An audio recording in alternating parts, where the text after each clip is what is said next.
Hello everyone, my name is Lieutenant Lucky and today we'll be revisiting Doll Divine and drawing the results. A very near and dear part of my childhood is online dress-up games. I used to play them non-stop when I was in elementary school, and I never really stopped. There were a few websites I visited the most, but the one I have the most memory of is Doll Divine. So today I'm going to be returning to my childhood favorite Doll Divine games and redrawing them in my own style.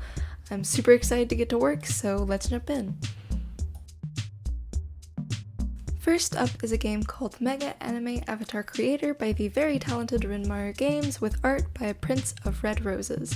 Rinmaru and Prince are both very well known in the realm of dress-up games, and I know I definitely played a lot of their stuff when I was younger, so go check out their own site, rinmarugames.com, and tell them I said hi or something. No, don't do that. Anyway, this game was a definite favorite of mine because there were just so many options, and at one point the game was even receiving frequent updates with even more content. There was a Halloween update, a Christmas update, a Star Wars update to celebrate The Force Awakens, and probably a few more I just can't remember at the time I am recording this. But this was by far the longest segment I recorded during the making of this video, since I took quite a long time to decide what type of character I'd actually like to draw. But then I remembered playing this game as a kid, and how for some reason I really liked creating these vampire maid type characters, so I ended up going with something in that sort of ballpark, and I think it turned out pretty cute. I wonder what happened to my fixation on vampire maids over the years. Maybe it's a concept I could revisit one day, but not right now because I already have way too much to do. I ended up changing her hair color from red to white, and while I didn't mind the red hair, there's actually another red-headed character coming up later, so I definitely wanted to change it up a little bit. Here is the finished character, and let's get to the drawing.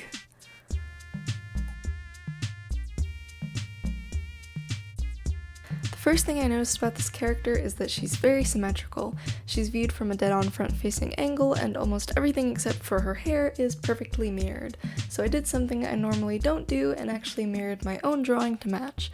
I think that the intense symmetry I gave her makes her look just a little bit creepier, mainly in the face. Her eyes are pretty faithful to the game, which is probably because the particular eyes I chose for her were my favorite as a kid, and I used to put them on all the avatars I made. I also decided to leave out the side bangs framing her face because I thought they'd cover up some of the detail on her outfit, which I sort of regret because her outfit didn't really turn out all that detailed anyway. I also had a bit of trouble with the angle at first. For some reason I just couldn't get the neck and shoulders to look right no matter what I tried, but I hope that I at least managed to fix it a little bit by the time I got finished with the drawing. This is actually the first speed paint that I've ever recorded, along with the other speed paints in this set, so I might be suffering from a bit of stage fright seeing that little red recording icon in the corner, so sorry about that. I know it's not really an excuse, but you know how that goes sometimes. I tried to sort of take advantage of the very prim and proper put-together nature of classical maids for an uncanny sort of effect, but that may have gotten lost in translation just a bit. For the colors, I decided to go with much warmer colors than the original, which I then shaded with lots of blue and purple tones, which I think created an interesting effect. For the colors, I decided to go with much warmer colors than the original, which I then shaded with lots of blue and purple type tones, which I think created a pretty interesting effect.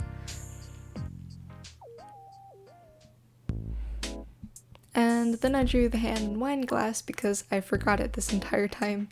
Oops. When it came to the shading, I tried to emulate the game's shading style at first, but I pretty quickly got fed up with the hair and went with something a bit closer to my own shading style and a bit more familiar to me. But it's not entirely lost on me, as since I have my reference there in the corner, the game's shadings did still inform quite a bit of my own decisions.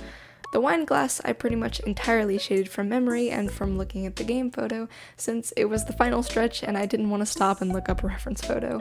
I tried to give her a background that was simple to save on time, but still faithful. And here she is! There's some stuff I definitely think I could have done better, but all in all, I think it's an interesting take on the character and it came out pretty cute.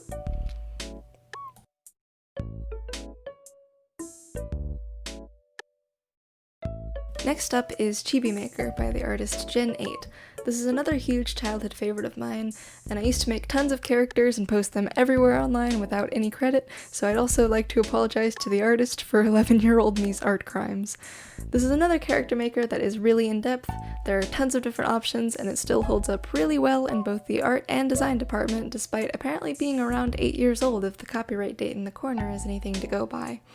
My biggest memory of this game from when I was a kid is actually using it to design characters for a Katamari Damacy meta fanfiction series I published on a very, very, very old Blogspot blog of mine, which is surprisingly not lost to time since its archive is still active, although all of the fanfiction I wrote was surely deleted one day in abject embarrassment by my younger self at some point during its heyday. When designing the character for this segment, I wanted to make something that 11-year-old me would have enjoyed, which meant sort of an edgy, over-designed, cool type character, but in the end I realized that it was actually more unified and okay looking than I'd intended, which I guess means that it's a good thing that I've almost forgotten how to design egregiously terrible characters, so I'm proud of myself for that. We've certainly come a long way from the days of Katamari Damacy meta fanfiction.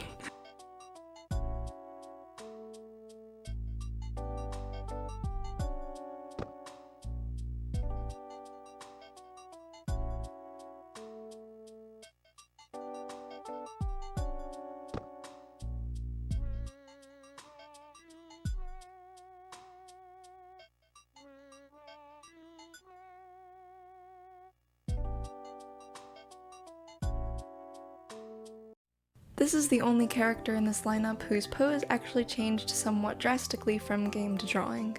I decided to draw her from a 3/4 angle and give her sort of a relaxed, gingerly lean, because that just seems like the type of energy she'd give off. Her face is really cute and I'm really proud of it. I was tempted to add a few more shine spots to her eyes to enhance the chibi effect, but the simplicity of it ended up being the right choice in the end. I wanted to draw her MP3 player in her other hand, but I just couldn't get it to look right, so I ended up just drawing her hand closed around it, which is closer to the original but still kind of a bummer. I went with my own more exaggerated style when drawing her, and while it's still not technically a chibi style, I feel like it does the cartooniness of the original a bit more justice. I had a bit of trouble placing the part of her hair at first, but her clothes were really fun to draw, so I feel like that kind of makes up for it. I also really liked swiping back and forth to draw her fishnet sleeves and bandages. I picked mostly cool colors and stuck pretty close to the original. As for the shading, I just stuck to my normal brush shading style, nothing really of note there. In hindsight, cell shading probably would have been the better option here, but I was out of practice with this painterly style and wanted to use it again. Either way, it's quite alright and didn't detract from the chibi style too much. The glasses were sort of a last-minute addition because I kind of forgot about them, but I still think they worked out and accentuate her otherwise simple face pretty nicely.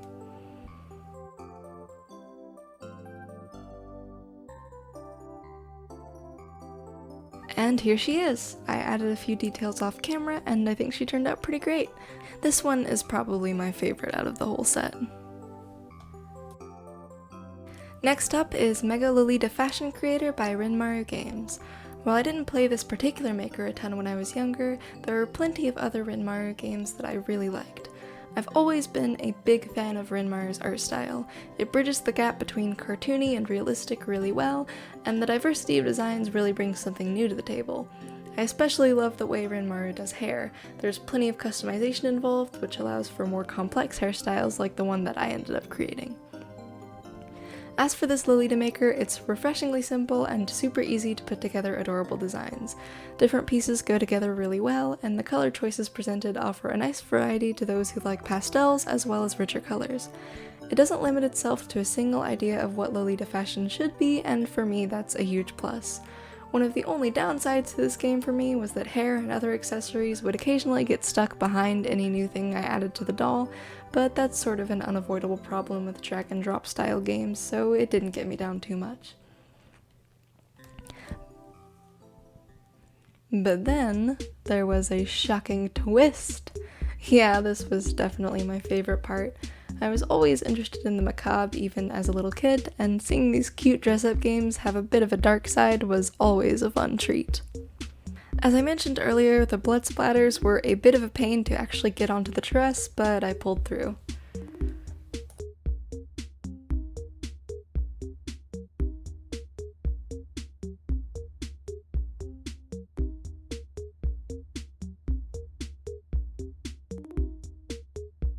This is actually another pose that I mirrored, although the legs were done mostly by hand. This time it's mainly just to match the original a bit better, though the spooky effect is welcome here too. I made her legs really long compared to the original, which I think makes for an interesting silhouette. I also slightly changed the pose of the hands, and I'm pretty proud of the way that they turned out in general. For the eyes, I tried to keep them somewhat faithful to the original as well, since I thought that they were an interesting shape compared to the somewhat simple eyes that I usually draw. I thought the pure white iris was a good choice too, since it gives her eyes a creepy, staring into your soul kind of look. I didn't put too much effort into making the eyes evenly spaced, since one of them would be covered up anyway. I dialed back the hair just a bit because I was worried it would look strange with her bonnet headpiece, but I kept the silhouette and shape of it mostly intact.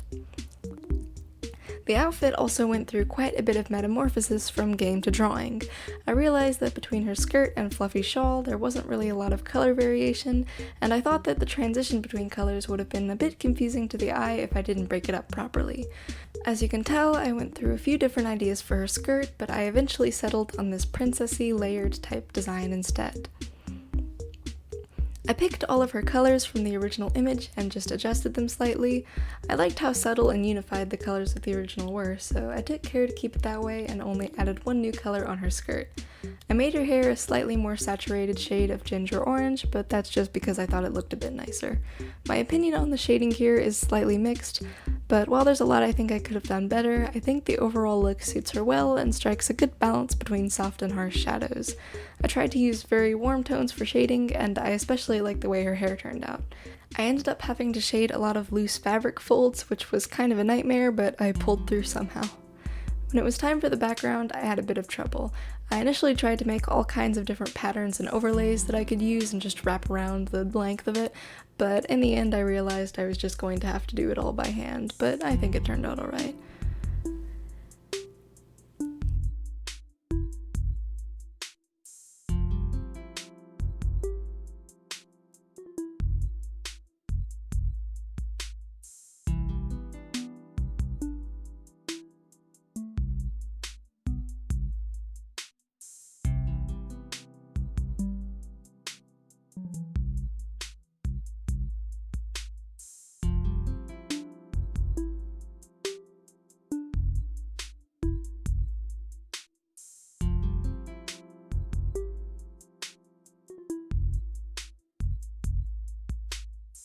And here's the finished drawing. This is probably the one most different from its game counterpart, but I think both of them are pretty cute. Since Rinmar's style is semi-realistic, the cartooniness of my own style really contrasts with it. So it's about time for me to wrap this whole thing up. What did you guys think of these games? Did I revisit any of your childhood staples? If not, what kind of stuff did you play online as a kid? And on that note, does anyone remember AZ Dress Up? As expected, links to each one of these games will be in the description, and if you want to see more fun art experiments like this in the future, subscribe and hit the bell. Thanks so much to all the super talented artists and programmers who brought these games to life way back when, and thanks to everyone watching this video. You guys have been awesome, I have been Lieutenant Lucky, and this will be goodbye.